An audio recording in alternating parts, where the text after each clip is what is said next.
is the first episode of the CP Republic for 2015. My name is DR of dronthego.net. I'm Jam of DeRomanchata.com. So, kamusta na, Jam? Happy New Year! Oo nga eh. Pero late na yung bati ko sa'yo kasi... Oo nga eh. Actually, kalapit na ng January. Sa kalahati na tayo ng Enero, no? And tagal lang huling recording natin, ha? Oo, namiss ko. Simula ng Panalo episode, no? Which, by ngayon. the way, kung napanood niyo yung Panalo episode namin, actually hindi namin natuloy yung raffle, pero itutuloy na natin yung raffle in just a few days. So abangan lang natin yung announcement. Yes. Alright, so let's get on to business. And for this week, maraming may mga nangyari, may mga balita tayo about a couple of new phones. Yeah, a lot. Let's excuse me. Let's start with the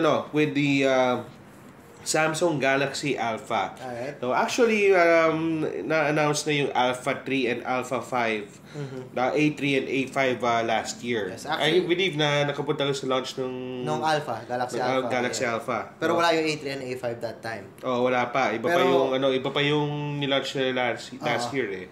Galaxy Alpha lang, hindi A3, A5. Yes. Pero yung A3 and A5 and A7, yung design niya is heavily na parang galing talaga sa Galaxy Alpha because of its metal construction na gustong-gusto ko talaga yung metal build kasi parang premium yung dating eh. Right. And just recently I was able to attend the press launch of these A series, no? And parang makikita niyo sa screen niyo yung picture. Parang may kinakalaban, obviously may kinakalaban ng Samsung. Yes. Ang observation nga namin, so these are the models of the A3, A5 and A7 na of all places ang Pilipinas pa ang unang nag-announce ng availability. So wala pa sa Samsung worldwide and nauna Pilipinas para sa Samsung A7. Oo nga, galing eh. So now speaking of these three models, ang observation namin, the A3 is like the counterpart of the iPhone 5 or 5S. No, and the A5 naman is like the counterpart of the iPhone 6. Alright. Tapos yung A7 naman is the counterpart of the iPhone 6 Plus. No, so biggest. Oh, yeah, so it's like for people na who are yearning to have the premium feel of a Samsung device. Lalo yung alam mo maraming may gusto ng nung metal build kasi ang dami nagrereklamo before Samsung made up of plastic, cheap yung material, iPhone metal. Sinagot na ng Samsung yung mga hinihiling nyo. Ito na yung A3, A5 and A7.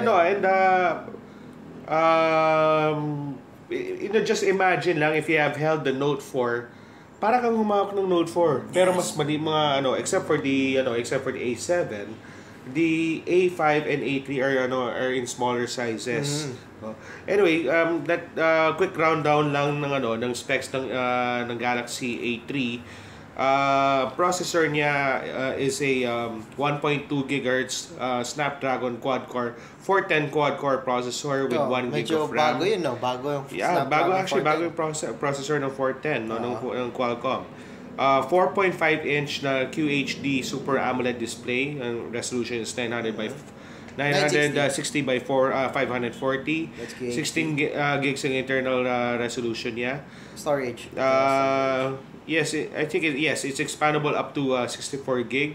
So lang siya, single SIM. Okay, single SIM lang siya. 8 megapixel cam sa likod, 5 megapixel camera sa harap. It's not just a 5 megapixel it's a wide angle na wide front angle, camera. Similar to the Note 4. Yes, so para pag nagsi-selfie kayo, hindi niyo na kailangan ng selfie stick. Pag wide angle, mas madalas kita na yung range, mas malaki yung I suppose range. it has the same I suppose maganda rin yung quality. Yeah. Maganda rin yung pretty sure quality na maganda naman yan. Masaya ako sa Note 4 na eh. Yeah, I'm also happy with the front camera of the Note 4.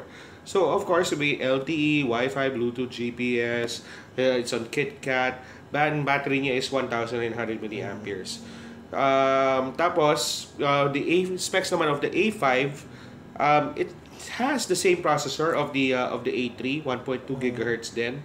But this time, it has 2 gigs of RAM. Yeah, mas so, yan ang difference. Aside from the size, 5-inch na ngayon kasi yung screen. 1280 by 720 ang resolution niya. Aside from that size, 5-inch yung A5, A3 is 4.5-inch. Yung RAM naman is doubled to 2 gigs. Okay? Same internal storage then, 16 gig, expandable up to 64. But the camera also is bigger, is better. Alright. 13 megapixels ang rear camera niya and 5 megapixels it's the same, same front camera. Single SIM pa rin, 3G, LTE, Wi-Fi, Bluetooth, GPS, also on KitKat. And since it's bigger, it also has a bigger battery. With 2,300 milliamperes. Now, for the A7, yung surprise. Yung surprise. Ito yung wala pa sa ito yung nauna i-announce sa Pilipinas, ni Samsung Galaxy naisahan A7. natin yung ibang bansa when it comes to the A7. First time yata sa Samsung. Yeah, actually, I was even surprised. Ano ito malaking phone na ito? A7. So, this one runs on an octa-core Exynos 5433 processor. So 1 gigahertz 1 gigahertz na Cortex A5 core, right? Tapos 1.3 gigahertz Cortex A3 A53 core. So yung bali ang kung paano yung gumagana, well, pag low lang yung light lang yung task nyo, not heavy task, hindi masyado heavy applications, gagamitin niya yung 1.8 gigahertz Cortex A5 cores which is mas mabagal pero mas less yung power consumption. Pero kung yung heavy applications and lalo lang ng mga games, gagamitin niya na yung 1.3 GHz Cortex A53 cores, which is yung mas malakas talaga. Pero mas matakaw yung power. Mas matakaw nga lang. Yeah. RAM is 2 gigs. Okay? I thought na magiging 3 gigs pero medyo sa Note 3 yun. Note 4 yun, once na nag 3 gigs siya. Yeah. 5.5 inch, so a super AMOLED display. It's a full HD. Yeah, 1920 by 1080, no? It's not as large as the Note 4. Again, baka kainin kasi Note 4. Mahirap lang. 16 gigs pa rin yung internal storage, up to 64 gig micro SD expandable. Camera is, slightly lower than the A5. Pero alam niyo naman guys, hindi naman nabe-base sa megapixel count yung although parang nakapagtaka lang bakit 12. Siguro baka mas maganda yung sensor nitong ginamit or similar sa Galaxy Alpha. Yeah, anyway, it's 12 megapixels yung rear camera niya din. 5 megapixels yung with wide angle front camera. Pero this one is ngayon, ito yung another main differentiator. This one has dual SIM LTE. Okay. Now, kung ito yon. So dual SIM LTE. So if you want to use two SIM cards, two micro SIM cards, one LTE capable. Micro and nano. Actually, that's micro. Micro ba? Yes. Isang micro, isang nano. Yeah. Sorry. One micro and one nano. So if you're gonna use, if you want to use both SIM cards, go ahead. And you can switch which LTE SIM that you would like to use. But if you're only going to use one, which is the nano SIM, and bakante lang yung for the micro SIM, you can use an external. You can use a micro SD card to expand the storage. Alright. So dito yung 64 gig na sinasabi ko kanina, dun yung pwede ipasok sa micro SIM card slot.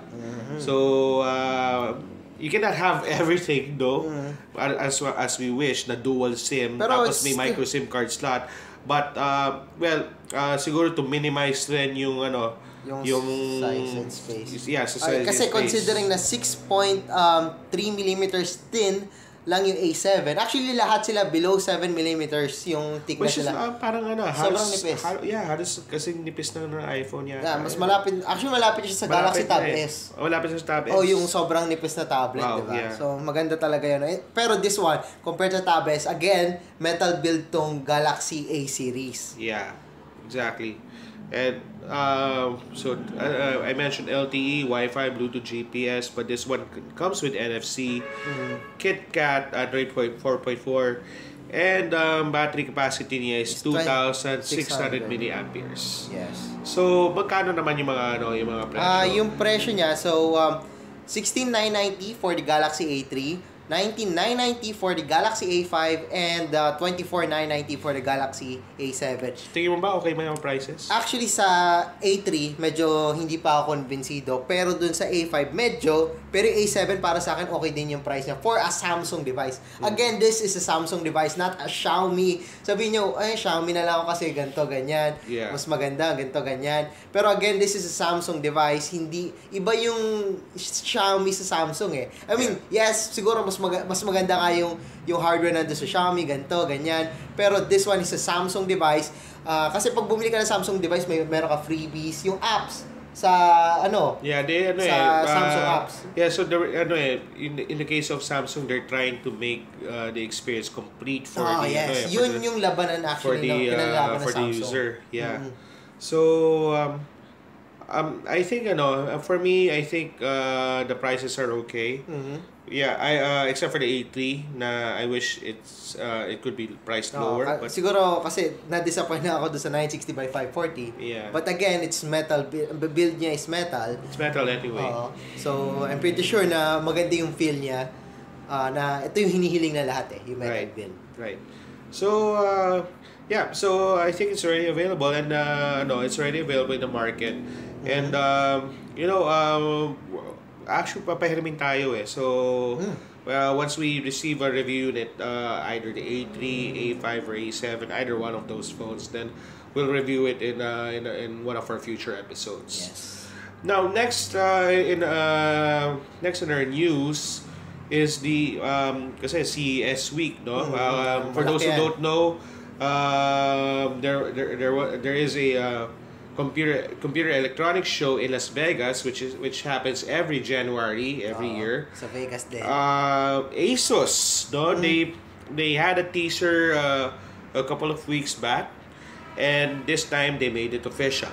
Yes. So Asus made a surprising entry to the smartphone market, re-entry rather, to the smartphone market last year with the Zenfone series. Personally, I thought it would be a flop, but I was dead wrong.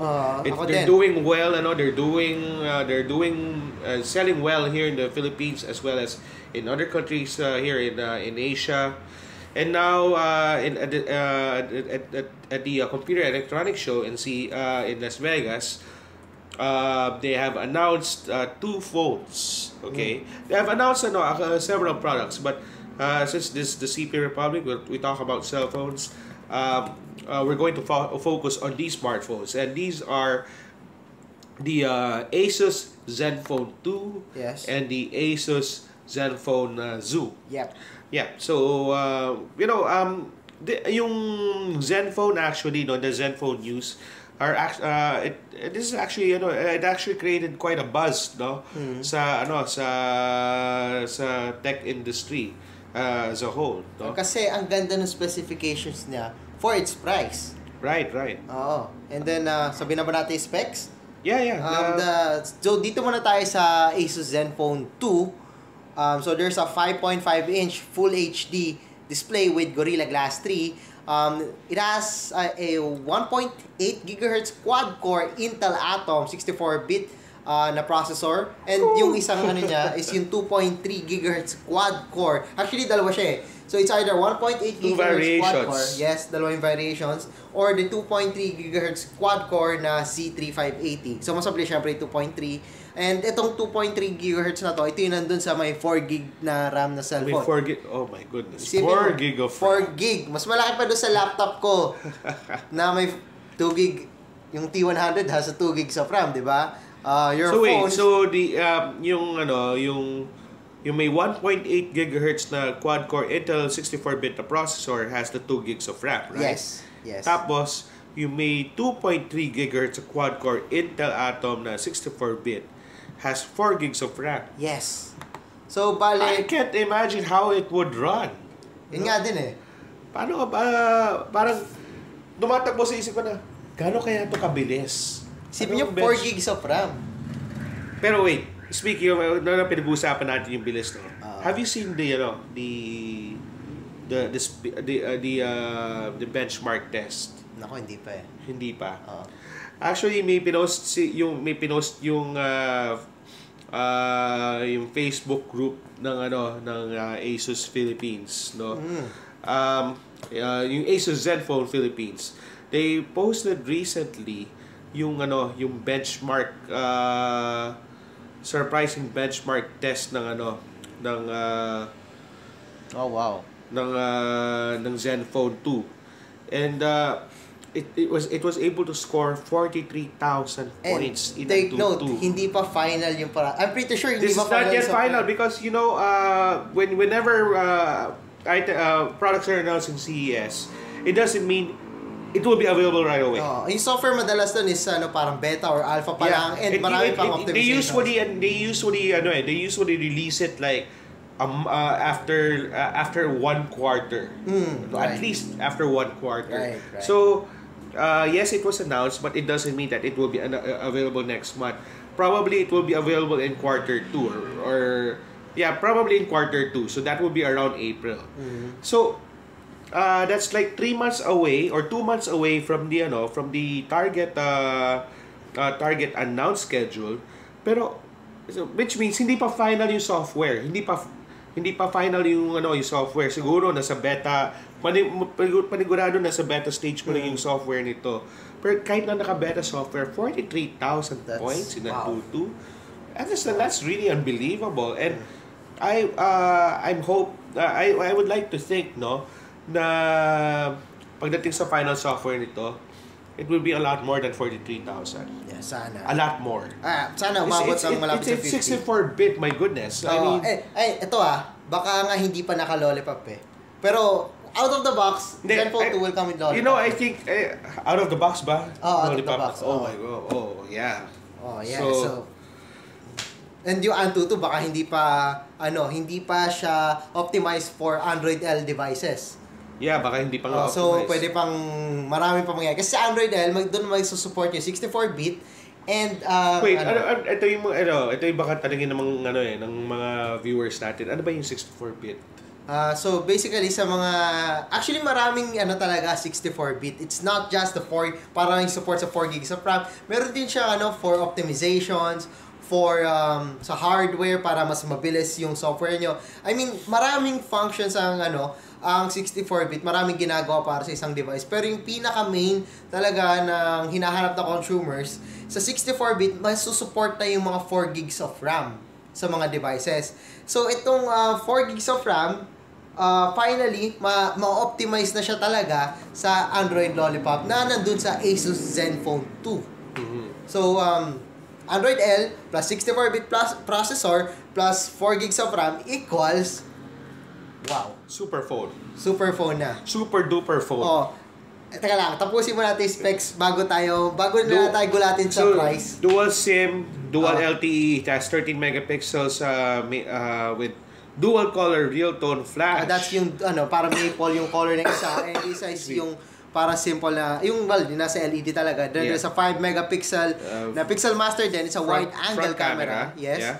Wi-Fi, Bluetooth, GPS, NFC, battery is 3,000 milliamperes. Yan yung reklamo before na mababa daw yung battery. Well, 3,000 milliamperes, but I don't know kasi 64-bit to eh. If the 64-bit is activated, hindi ako sure kung how fast it would drain the battery. Well, depende pa rin yan sa optimization na ginawa ng Intel and Asus. And syempre yung Android. I really can't wait to find out. Yes, really can't wait to find out. Anyway, as it mentions na yun nga, Android 5.0 yung by the time of its release. So ito yung price. Ito na yung price. So the Asus Zenfone 2 will start at... Wait, before you mention the price, magkano yung Zenfone 5? Okay, the Zenfone 5. Zenfone 5 Lite muna. Lite, yes. Zenfone 5 Lite is 5,600 pesos. Yep. That's Di ba around... 5 Lite? Parang ganun. Mga around, between 5.6 to 5.9. Yeah, I don't remember kailan na tayo nag-record dun eh. And then the Zenfone 5 is 6,500 pesos for the 8 gig version and 7,000 for the 16 gig version. Pero yung Zenfone 6, which is yung phablet nila, around 12 or 11. Pero yung conversion kasi nun is parang 50 pesos yata per dollar. Kasi yung announcement ng Zenfone, last year, CES, MWC or CES, I forgot. Pero yung Zenfone 4 was announced for $99. And then the Zenfone 5 was parang $149. And then yung Zenfone 6 was $199. Mm-hmm. So $199. Pero halos pare-pare si specifications ng mga yon. Pero itong Zenfone 2 na pang 2015 yung flagship specifications niya, it's $199. What? $199. Alam mo, hindi ako naka-zoom ng mainam eh. Ayan. Akala ko $299. $199. Oh my God, so $199. Zenfone 6. Actually, hindi niya gagayahin yung price ng Zenfone 6 kasi mahal yung conversion ng Zenfone 6. Wala nang Zenfone 4, wala nang Zenfone 6, Zenfone 2 na lang. Wala nang iba pang smartphone. So magkano to in pesos? So, if ko-convert mo siya directly into pesos, well, basically, pag kinonvert niyo siya is 8,966 pesos for a 2015 the flagship. God. Pero again, this is a starting price. It's not yung pinaka-magandang variant. So, but even though, I mean, if you want to have the taste of the more of a cheaper 64-bit na smartphone, that's really a good price, isn't it? Yes. Yeah. So wow, grabe. I don't know. It kind of yung price. Nagulat ako sa price. I thought nabasa ko malabo na yung actually kamata ko. yung Kala ko 299 yung basa ko 199 pala. So actually yung price niya pag dumating din sa Pilipinas, I'm pretty sure na mas bababa siguro ng konti kasi knowing the Zenfone 5 kasi sobrang successful ng Zenfone 5 sa Pilipinas eh. So I'm pretty sure na medyo gagandahan ng price ng Asus yung Zenfone 2 para dito sa Pilipinas. But I hope we'll be able to get a review unit. Yes, once ayoko na review unit. Gusto ko na mismo ng unit. Ako rin eh. Gusto ko na unit sarili ko. Maganda yung Zenfone. Alright. So, and let's go on to the last piece of news. Cherry Mobile. Yeah. Okay? Cherry Mobile announced Cherry Mobile para gusto nila yung pinakamura sila. Yeah. A couple of months ago they released the Cherry Mobile Me. So it's like a personalized phone. You can personalize your back cover of mukha ko. Yung mukha mo or your logo mo or whatsoever, whatever pictures that you have. That was a quad-core phone. Okay, at a very low price of around 2,990. Okay. This time, they've released the Cherry Mobile Me Vibe. Okay. So anong difference ito sa Cherry Mobile, sa original Cherry Mobile Me? This one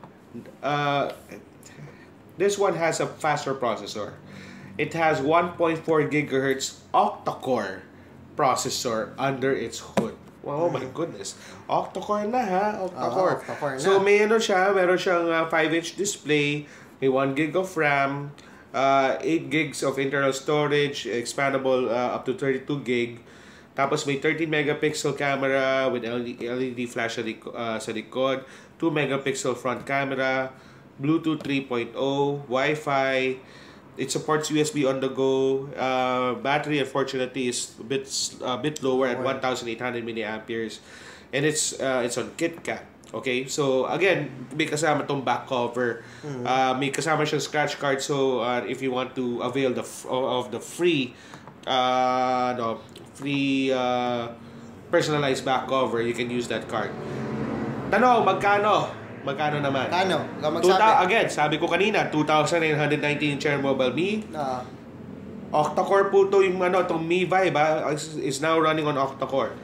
Ang price po is 3,999, making it the most affordable octa-core smartphone in the market today. My goodness. There's but meron pa siyang kasamang yung coupon na scratch card para makapag-customize ka. So meron ka ng back cover plus meron ka pang coupon para makapag-design ka ng sarili mong back cover for 4,000 pesos. Now there's a catch. You cannot buy it anywhere. You can only buy it at one store, and that store is Lazada. So meaning, you have to order this phone from Lazada, and good luck kasi parating silang out of stock. So dapat abangers kayo, magaling kayo maging abangers. Para pag nagkaroon stock, order na kaagad. Order na kaagad. Tama. If you don't have a credit card, okay lang because I believe they accept COD naman, diba? Cash on delivery. So tama ba ako? Cash on delivery. Yeah. So, yun.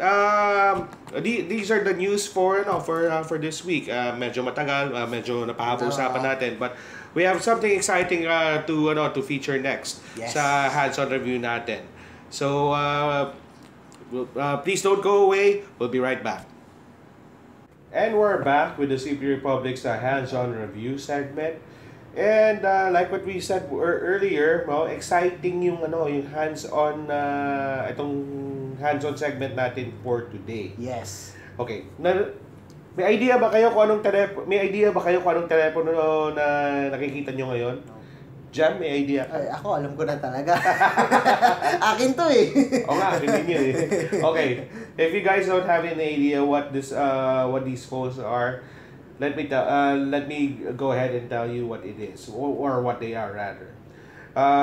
These are the Cherry Mobile Selfie phones. Alright, selfie. Okay. So, bakit selfie? We'll go there in a while. So, ito yung selfie, ito yung mga selfie phones. Okay. Can we start with the specs first? Well, yeah, specs. So, medyo kung nami-miss niyo yung maliliit na displays, ito, matutuwa kayo kasi 4.7-inch HD IPS display siya. HD and 4.7-inch, again, 4.7-inch, hindi siya 5. It's the same size of the iPhone 6. And then, it has a MediaTek MT6592 chipset. That's a 1.7 GHz octa-core MT6592 processor. And ito there's a 2 gigs of RAM. Yeah, for a 4.7-inch na smartphone. Halos kapareho yung specs nito with the Cosmos V2. Cosmos. Pero full HD yun, di ba? This one is HD. Yeah, this was HD. Oo. And alam niyo naman na pag HD lang yung display, and then mas malaki yung yung processor and RAM, ibig sabihin mas maganda yung performance dito sa smartphone. So, meron din tong 13 megapixel. Ito yung kaya ito tinawag na selfie. Ito na sa likod, yan. Kita nyo ang laki ng camera, pero ayan lang yung camera.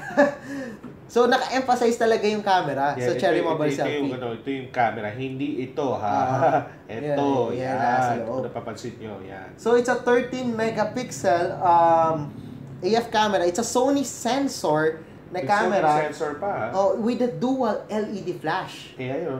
Naka-emphasize talaga dito yung camera. Kitang-kita niya sa design. Napaka-chic ng design niya kasi pearl white, gold, naka-focus yung camera. Parang chic na chic yung design for girls. Maraming magugustuhan to. Ito yung Cherry Mobile Selfie. At ito na, kung bakit tinawag ni Cherry Mobile Selfie, harap tayo punta tayo sa unahan. There we go. Kita niyo yung camera na yan? Yan. Kita niyo yan? Alam niyo kung ano yan? Yan din yung camera na nandun sa likod. It's a 13 megapixel autofocus camera. And ito hindi niyo makikita pero may LED flash. Saan yung LED flash dito? Nandito lang yung LED flash, di ko nga rin makita eh. Ayan, nandyan lang yan. Nandito lang yung LED flash niya. Ito ba yun? Yeah, yan. LED flash yan. So, it's, compared sa likod, this one is single lang, pero it's great for selfies. At least may flash pa rin yung front camera. Oo, may flash yung front camera. I mean, hindi lang front camera. 13 megapixel front camera. Ang laki niya. Grabe. And then, ito sa mga nagre-reklamo sa storage, meron siyang 16 gig of internal storage. So, hindi na kayo magre-reklamo sa internal storage kasi pwede nyo rin siya lagyan ng micro SD card slot. Okay. Ng micro SD card kasi meron siya micro SD card slot. So actually ito yung ano parang sa kinuwento natin kanina about sa sa Samsung Galaxy A7, yes. A7, no. Dito sa gilid, makikita dito yung yung SIM card slot, okay? So tanggalin na you need the pin para para matanggal natin yung yung SIM card slot. So hilahin po natin. Oops, SIM card dito. So now you have 2 SIM card slots. So actually dual SIM pala siya, right? Dual SIM. Now the thing is, if you don't like to use the second SIM, you only have 1 SIM card. So pwede nating ilagay dito yung first SIM card, and eto namang pangalawa, pwede nyo na lang ilagay yung memory card. Yep. So, ibig sabihin, expandable ang memory nito. Yes. So, it's either dual SIM or micro SIM plus micro SD card. Yeah. So, yung it's expandable up to, I believe, up to 32 at least, or 64 gig. I believe it's 32 gig 32 yung gig. kanya. Pero, diba, so may 16 gig ka na internal, lagyan mo pa na 32 gig na external. Hindi ko alam paano mo pupunuin yun. Actually, yeah, unless na marami kang mga videos media files, no? So, all you need to do is just insert it, no? And then you're good to go. Okay? There we go. So, lagay na nga natin yung SIM. At ito pa, meron siyang, 3G of course, Wi-Fi, Bluetooth 4.0, GPS, may FM radio meron din siyang, 3.0 jack. Basically, mga sensors na kailangan natin. And, compared sa other smartphones, this is meron siyang non-removable back. Pero yung battery niya is already enough for 2300 mAh, which is quite okay para naman sa size niya, which is 4.7 inch. Oo, okay na rin siya. Ang kinaiba nito sa other cellphones, meron siyang shutter button. And no, hindi siya basta-basta shutter button Kasi itong shutter button na to, so pakita ko sa inyo, here's the camera app. So, hindi siya yung camera button na pag pinili magte-take ng photo. Pag itong camera app itong shutter button na to, naka front camera kayo, pindutin yung shutter button, instead of taking a photo, automatically may 3, 2, 1 siya. May countdown siya. May timer pa. So, it's either kahit nakaganto ka pa, kahit gamit mo yung likod ng no rear camera, kahit pindutin niya yan, meron pa rin siyang countdown, 3, 2, 1. So, talagang ginawa siya for selfies. Kasi, kasi ganito yung hawak niya ng phone, and if nandito yung kanyang shutter button, mas mahirap madudula sa'yo yung phone. Pero ito nasa gitna yung yung shutter button. So pag nagse-selfie ka, mas madali mo mapindot and mas madali mo mahawakan yung phone. To be honest, medyo di ko gusto yung idea ng counter. Okay, ng timer kasi lalo kunyari if you're going to take a if you're going to take a picture na using the rear camera. And then gusto mo button, di ba? Siyempre pag magte-take ka na ng picture, di ba? Pero I find weird na bakit kailangan pa magkaroon ng countdown. Okay, so ayaw gumana. Okay, ayaw gumana. Pakita ko na lang sa akin. Okay, ba't ganun? Labo. Oops, mali. Okay, pero gumana to Ayan so yan meron siyang kahit pindutin ko rear camera, ayan, 3, 2. Yeah, but I don't get the point kung bakit kailangan may counter, may timer pa. Pero talaga siguro pinakaano lang nila kasi selfie, di ba? So talagang selfie lang talaga. I don't know, but in my opinion, they should remove that. Ako din Para sa akin. Para sa rear camera. I think they should remove that. Maganda pero napansin nyo kanina, yung naka-front cam si Jam, nag-flash yung yung harap niya, di ba? Ayan, so isa pa. Pakita natin. 3, 2, 1. Yun, kita nyo. May flash dito. Somewhere dito. Okay. And alam niyo ba, yung front camera nito, ay yung camera app niya mismo, kung pinapakinis sa yung mukha mo, may parang beautification na feature dito sa... Ito yung pang-adjust. Oo, pang-adjust. So, 0 if gusto nyo walang ina-adjust, and 5 naman kung gusto nyo Kung gusto nyo humarap ng pangit, lagay nyo sa 0. Gusto nyo humarap ng pogi, lagay nyo sa 5. Kung gusto nyo pumogi, 5. Kung gusto nyo pangit, 0. Ayan. Okay, now let's see how the dual flash works naman. 1, 2... Ay, akin yan. sa'yo pala yun. Okay, what about me? Okay, so let's try it. Ba't tayo kumanda ng akin? Lakas. Oh! Nabulag ako. Baka restart mo lang siguro. Baka Yeah, baka lang. Anyway, so, wow. Grabe yung flash. Grabe yun. Nakakabulag yung flash. Alam niyo pag ginamit yung siya flashlight, parang talo pa yung spotlight. Yeah, so, so if I assume na effective yung dual flash sa mga talagang low light conditions. Yes, maganda siya for low light conditions. And isa pa, sinabi ko kanina, chic yung design niya. Makikita niyo, pearl white. The camera was emphasized. And yung gold color niya, look. Ang ganda ng pagka-gold niya. Sa aluminum, bakal ba to? Hindi ko malaman kung bakal, pero parang bakal eh. Parang or metal finish na siguro. Or gold siya eh. Gold, maganda yung pagka-finish niya. Sobrang solid, sobrang ganda. Although I didn't like na medyo matulis yung pagka-curve niya. Look, mapapansin niyo, medyo matulis. Actually, I'm not a fan of the design. Okay. To be honest, I'm not a fan of the design. Ayoko it's a bit ugly. It's a bit on the ugly side, no. Pero yung mga babae for my taste, okay? For my taste. Just like to emphasize that. Hindi ko na talaga gusto yung ganitong korte. Buti siguro okay lang kung itong baba, ganito yung korte, but the top medyo ito yung nagpapangit for sa design eh. But anyway, that's the only complaint I have about the design.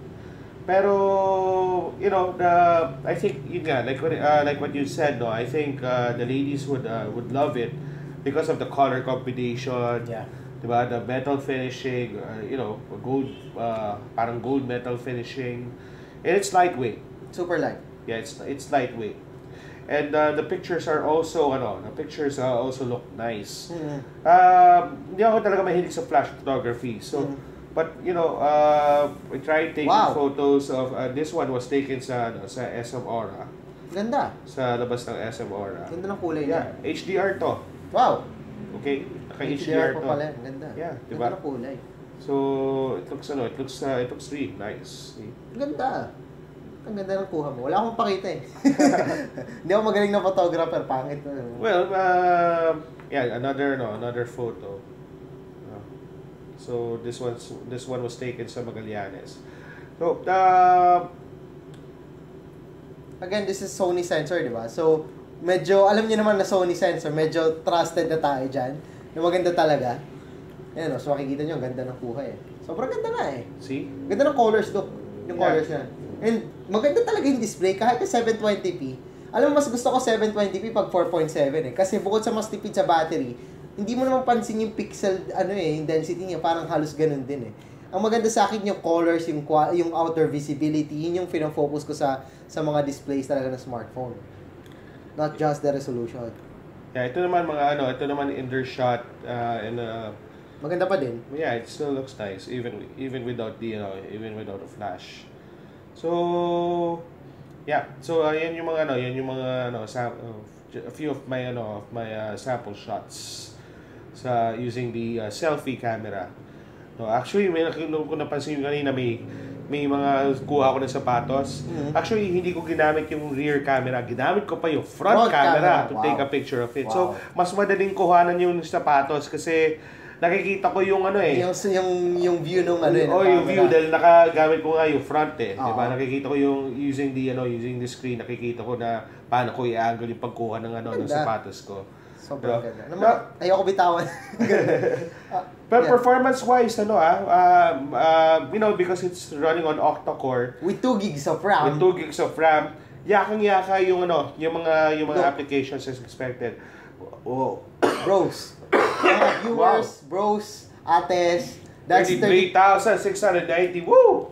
Lakas din. Actually, nag-try na ako ng kahit anong games. Grand Theft Auto San Andreas. I played Modern Combat for Pakita natin. Actually, ito yung nare-request lagi. Kuya, patingin naman ng ganito. I have here Batman Arkham Origins, which is a free. Actually, free lang to, pero it's medyo, rin siya, may heavy sa, baba ko yung brightness medyo heavy din siya sa, sa resources. So, maganda yung graphics sa totoo lang. Although yung speaker, parang medyo nakukulangan ako. Yeah, medyo, nahinaan ako. Yeah. Ayan, so, actually, hindi yan yung graphics. So, yeah, begin tutorial. Ano naroon ko na pero bakit may tutorial ulit? Yeah, but whatever. Whatever, Batman. Ayan, so that's Batman. Bahala ka na, Batman ha. Bahala ka na. Bahala na si Batman. Ayan, so, yan, movie yan eh. So, loading. Ayan, so, I'm gonna show you guys yung, ayan, kita nyo ang ganda ng graphics niya eh. Oo nga, ganda. Ganda ng graphics niya for a smartphone. And, tingnan nyo, sobrang smooth. Yeah. Sobrang smooth really niya. Is. Oo.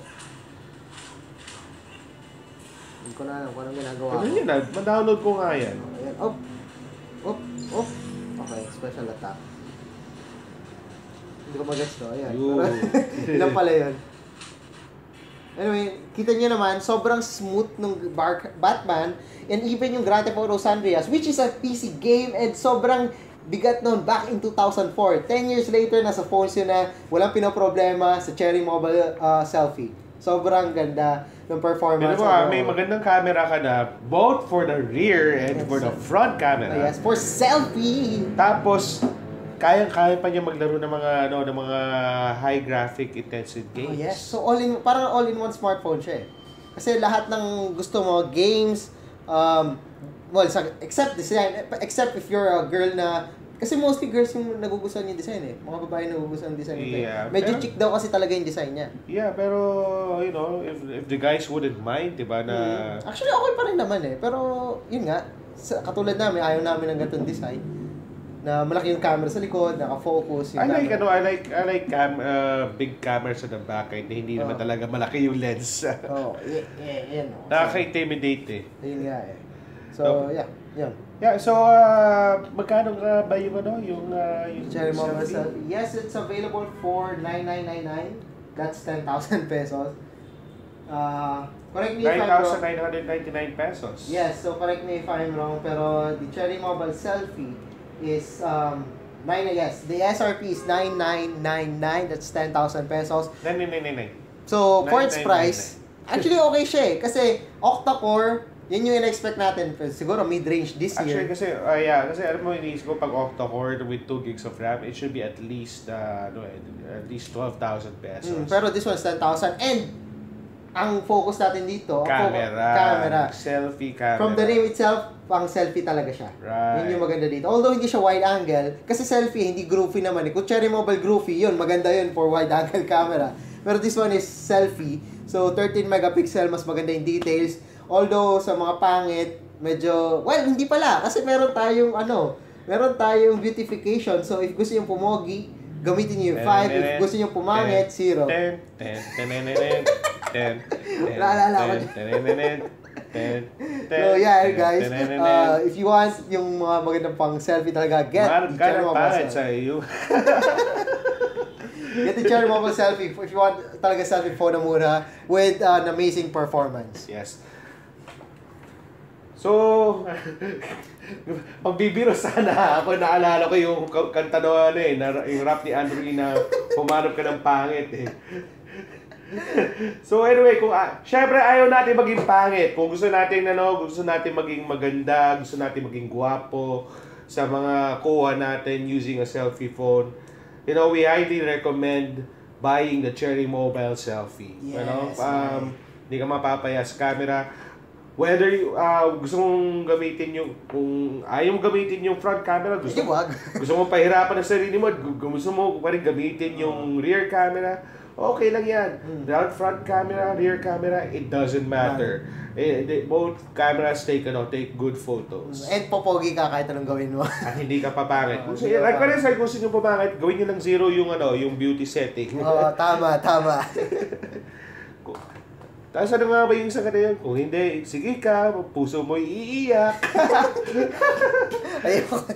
I know, anyway, tagal na ng kanta na yun, pare. That song was like 24 years. No. Yeah.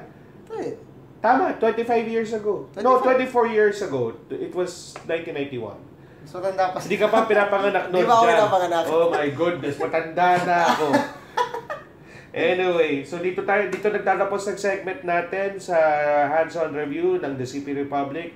Be right back. And that wraps up our first episode of the year 2015 for the CP Republic. Yes. I hope we hope that you've enjoyed our show for today. And actually marami pa tayong shows kaagad na nakalinya kasi daming cellphones na nakapila. Ang dami. Ako, start of the year pa lang, ang dami na kami nakapila na mga telepono na kailangan i-review.